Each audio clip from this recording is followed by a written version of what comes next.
If you're a survivor of abuse, know that your feelings are valid and it's not your fault. Many survivors, and even others, place blame where it doesn't belong. That's why we made this video to help break that cycle by understanding how trauma affects the brain.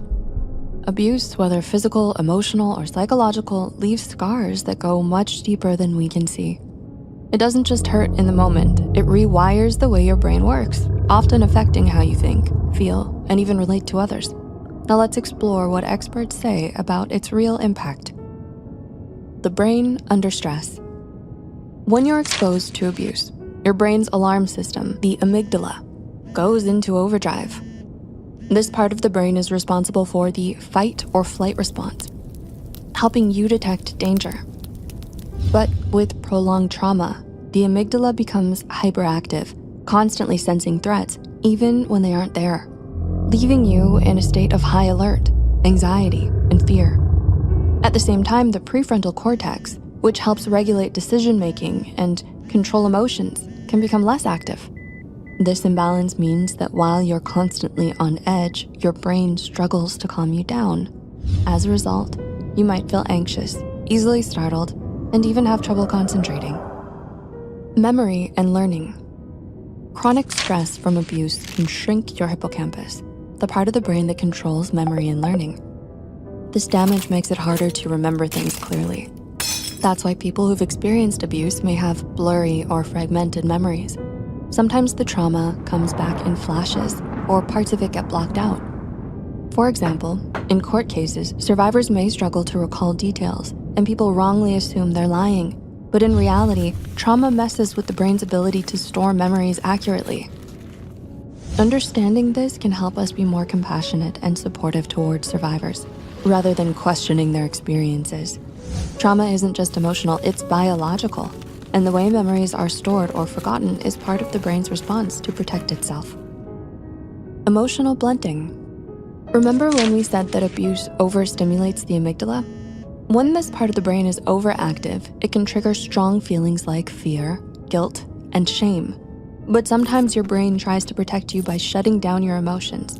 This is called emotional blunting. It's a defense mechanism where you feel numb or disconnected, making it hard to experience both positive and negative emotions. While this numbing can offer relief during the abuse, many survivors struggle to flip the switch back on, even when the abuse ends. If you've been abused and struggle with emotional blunting, please know that you're not alone. Healing is possible and it's okay to reach out for help when you're ready. Emotional dysregulation.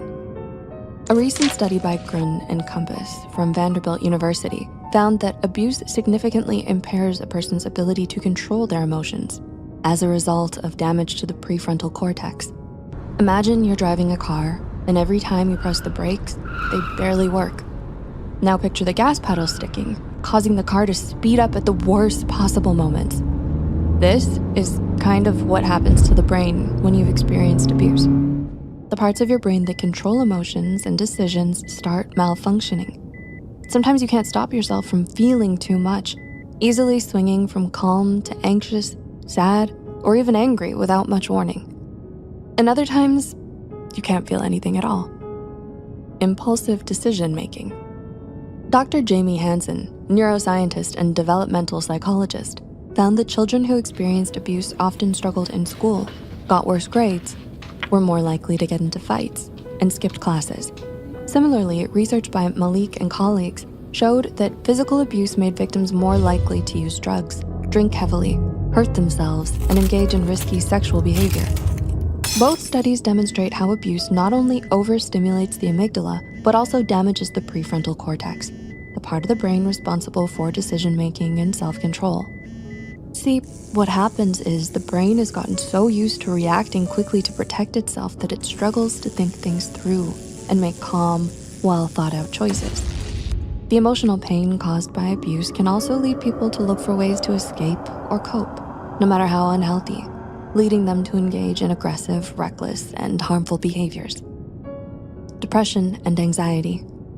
Victims of abuse often feel hopeless and overwhelmed, which is why many report symptoms of depression, feeling sad, empty, or unmotivated. They may also experience anxiety, constantly worrying or feeling on edge, even when there's no immediate threat. For many, this goes beyond temporary emotions, developing into long-term mental health disorders. Statistics report that abuse increases the risk of developing clinical depression, phobias, PTSD, eating disorders, and suicidality. The good news is that the brain is adaptable, and with the right support, it can heal. Abuse has deep, lasting effects on the brain, but understanding how it works is the first step towards reclaiming your mental health. If you are a victim of abuse, please remember that it is not your fault. Do not hesitate to reach out to your loved ones and seek help from a professional. So how can we better support those who are struggling with hidden impacts of trauma? Share your thoughts and experiences in the comments below. And if you found this video helpful, don't forget to like, share, and subscribe for more insightful content. We also have videos on 4 signs it's emotional abuse, not toxic love, and 4 signs your brain is breaking down and how to fix it. Thanks for watching.